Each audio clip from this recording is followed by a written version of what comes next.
All right, Fox News propagandist Mark Levin went on a furious tirade about if you're really going to do all of this stuff to Trump, maybe just hang the guy, to which a whole bunch of people said, you know, Mark, that doesn't sound terrible. Now, of course, I'm for law and order. I'm actually for due process. So it's not interesting to me to say skip all of it and hang the guy. But there are certainly people out there who would say, listen, let's skip the 4 trials and just put it all together and not hang, but how about 15 years in prison, which is almost certainly a death sentence for Donald Trump. We're not going to do any of that stuff on this show. I want each of these cases adjudicated on the merits one by one. But let's listen to Mark Levin completely lose his mind. Steam coming out of the guy's ears. Epic meltdown. Take a listen.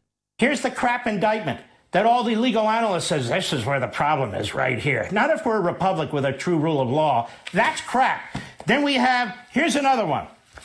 Here we have the January 6th case. And I've told you before, what did he do, Mr. Smith? 1871 Klan Act. What? The Enron Act. The guy loves the Enron Act on obstruction and a financial fraud statute. Look, right here. Oh, my God.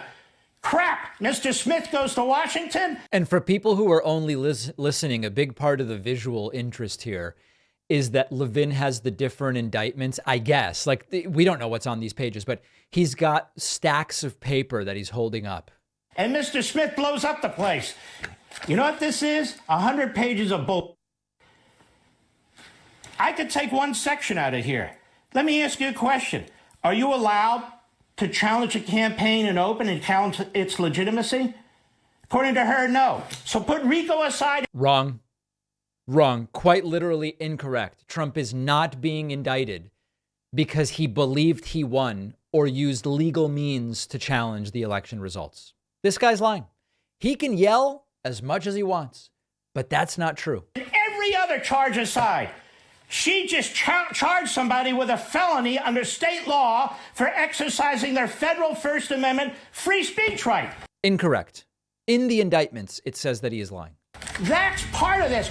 Ancient Rome believed in attorney-client privilege. Modern day America does not. Can you name one targeted victim during the Stalin regime who was indicted in 4 different jurisdictions? Can you name one who is facing 91 charges? Can you name one who is facing almost 1,000 years in prison? Now, of course, the reason Trump's being indicted in 4 different jurisdictions is there is evidence that he committed different crimes in 4 different jurisdictions. It's really very simple. No, this is worse. Thousands of subpoenas. His kids were all brought in. Hundreds and hundreds of witnesses and so forth. They had nothing. All intended to sabotage his presidency. That's a police state. He's charged with crimes relating to election activity. He's charged with crimes relating to documents. He's charged with crimes relating to non-disclosure agreements. Yeah, the alleged crimes are extremely widespread. Trump is an allegedly prolific criminal. He's charged with crimes relating to campaign activity in one state. Ladies and gentlemen, why go through the motions of justice? Just hang the guy. I don't know why I find that so damn funny. Just hang the guy. Listen, Mark Levin is shocked at all of the charges against Trump.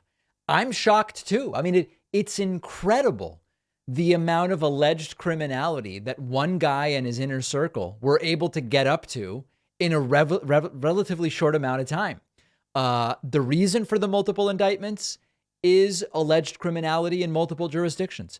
The reason for the indictments under so many different statutes is alleged crimes violating so many different statutes. And they have this righteous indignation about how dare they do this?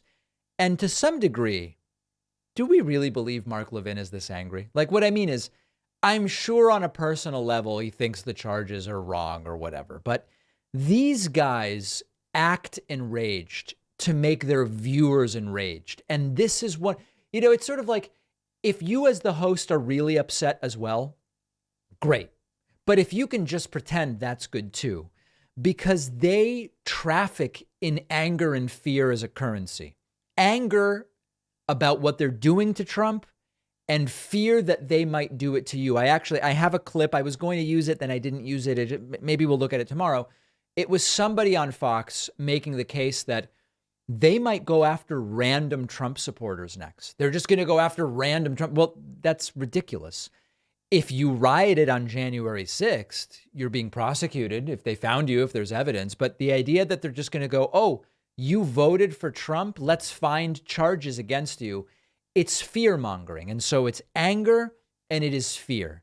And I don't know if after this completely unhinged rant, Mark Levin calms down, has a scotch on the rocks and goes right to bed, or if he's actually, is this a character that he's playing? I don't know, and I don't care. I'm not accusing him of dishonesty, but the point here is this is the currency that right-wing media is currently trafficking in, and he is doing a hell of a job.